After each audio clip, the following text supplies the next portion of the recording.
One of the great things about the Trans-Siberian is it's very cheap. It was then, it's more expensive now, but it was at that time 6 days from Beijing to Moscow. And we got on a new train and went one day Moscow to Berlin. So when we get to East Berlin, we got to cross into West Berlin. That's kind of scary at that time. Checkpoint Charlie and people jumping over the wall and that kind of thing. And then from West Berlin, we had 18 suitcases and handbags, and we drove to what they call the Benelux countries, Belgium, Netherlands, Luxembourg. And then we got on a ferry, we visited some friends, and we got on a hovercraft or a ferry across the English Channel. And because we had lived in England earlier, we went back and visited some friends, and then flew from London ultimately back to the States. And basically, we came across all of Europe. The Trans-Siberian, you're in what they call soft sleeper. So you have a compartment that's closed, and there are two bunk beds. And the amount of space between the bunk beds is not more than this. You can barely walk, maybe this far, because you don't have to turn sideways. But so Kathy and I were on the lower bunks, and Andy and John were on the upper bunks, and Emily was on the floor on a mat. She was 2 years old at the time.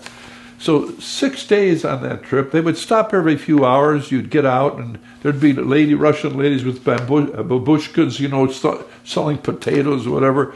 One time, John and I got off, and the train started taking off, and we almost missed it. We would have had to wait another week for a train.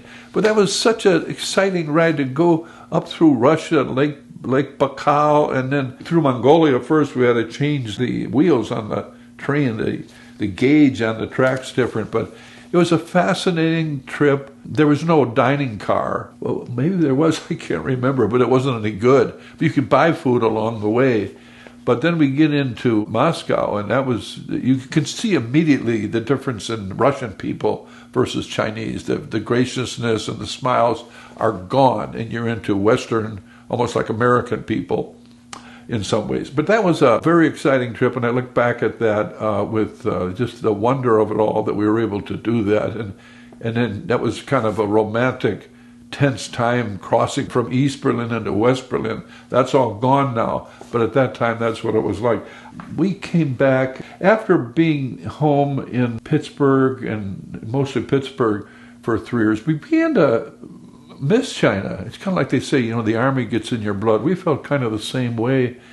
And we had some friends, and this time we didn't go with Martha Chen. We actually went with the Christian Missionary Alliance tent-making group called IFAP, International Fellowship Alliance Professionals. We negotiated directly with the university to teach there. And those 3 years in China, from 1989 to 92, were really good years. Kathy taught the freshmen, I taught the juniors, so that by our third year, her former students were now my students.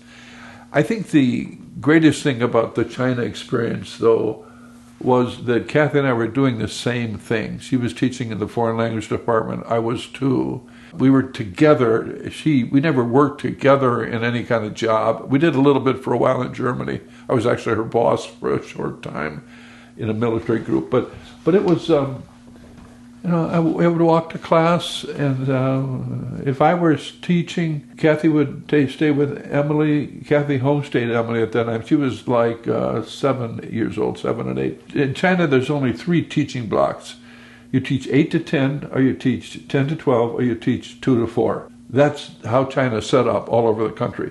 So if she was teaching 8 to 10, I'd watch Emily. I was teaching 10 to 12. We'd kind of trade Emily walking to the foreign language building. And they were good years. Doing the same thing, we would have Chinese friends over. We had some American friends that were Bob Jones grads, and Wayne Purcell and his family. It was really neat being with them and worshiping on Sundays. The students appreciated us. Like, why did you come to Taiwan? Why didn't you go to Beijing? Hey, in Beijing, Americans are a dime a dozen. In Taiwan, when we first went there were only 12 Americans in the whole city. So it's nice to feel wanted, to feel special. They treated us well. And then at Chinese New Year, we had 5 weeks to travel. They gave us the travel allowance, but that, when you go to Hong Kong, it's gone, just like that. But we went to Hong Kong, went to the Philippines, we went to Beijing, we went everywhere. During that first time, I forgot to say 84, 85, My mom and Kathy's mom came to visit us. And my mom about died over there. She got bronchitis and pneumonia. I was too cheap to find a nice hotel. We ended up in a music conservatory with the windows wide open. Fortunately, my boss's wife was a doctor and gave her a penicillin shot, and she recovered. But my son John still talks about the time when I almost killed my mother in China. But we got to see the Great Wall and all those things, and we got many, many friends. But I think that we felt like we'd go home in the summer, and then we'd come back. We enjoyed being there, and Kathy was teaching homeschooling. Andy, when we first came the second time, was 18, and he was finished with high school. He was going to go to Penn State on an ROTC scholarship. When he heard we were going back to China, he said, I think I'll go. So he was tooling around campus, learning Chinese, and he's very fluent now in Chinese. He was playing ping pong. Andy actually finished second in the university ping pong tournament 2 years in a row, so he did get good at that, and he picked up the language well.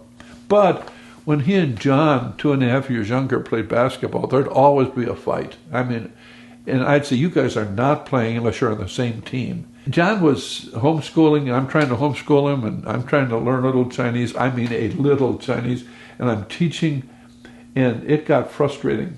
I don't know how we thought of it, but somehow we thought maybe John could go to a missionary kids school somewhere. And in Malaysia, there's a school called Dalat, which is no longer controlled by the Christian Missionary Alliance, but at the time it was, for MKs and for also members of the business community who could afford that.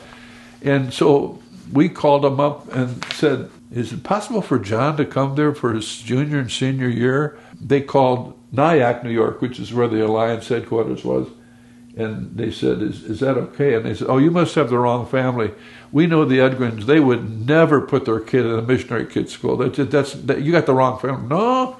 And so we had these convictions until the rubber hit the road. So John takes off I think he went by himself. Yeah, he did. I think he went alone by plane and train, and those 2 years were so good for him because he got out from underneath Andy's shadow, and he was kind of like the big man on campus because he was 6'2" or 6'3" at the time, and nobody's higher than like 5'4", in Malaysia. That's a bit of an exaggeration, but those were very good years for him. He wasn't the greatest student. Forgive me, John, by his own admission. I've asked him about that a number of times. John, you think that was a good idea for you to go to Malaysia? Dad, those are the best 2 years of my life. So it was philosophically, we didn't want to separate from him, but it was best in a lot of ways. Andy he knew all the Chinese hoods, he knew all the athletes, and he really, really picked up Mandarin well. To this day, it has really helped him. It's all around the campus. We had some dear, dear friends there. And when we left the second time, we flew home. I flew to Hawaii, actually, with the Army, but Kathy and the kids flew back home to Pennsylvania. But those were great years. I remember people now are going to China. They're teaching in what they call senior middle schools. That's high school. And they get paid more than we were paid.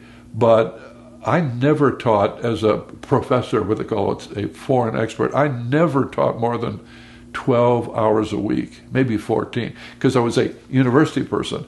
Kathy taught 8 hours a week. She taught 2 hours on Monday, Tuesday, Wednesday, Thursday, had Friday off, I think. It was just enough for her, because her health was not strong even then.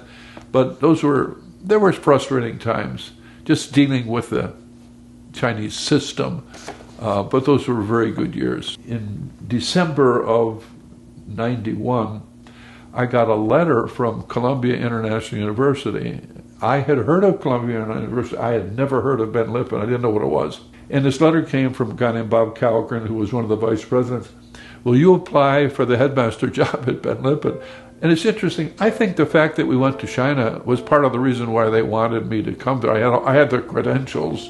I had the piled higher and deeper degree. They flew me over there in January, I think, of 92, and I met a couple people, and I said to Kathy, if they offer me that job, we're going. And so that's when we left in the summer of 92 from China, and that's when we came to Columbia, South Carolina.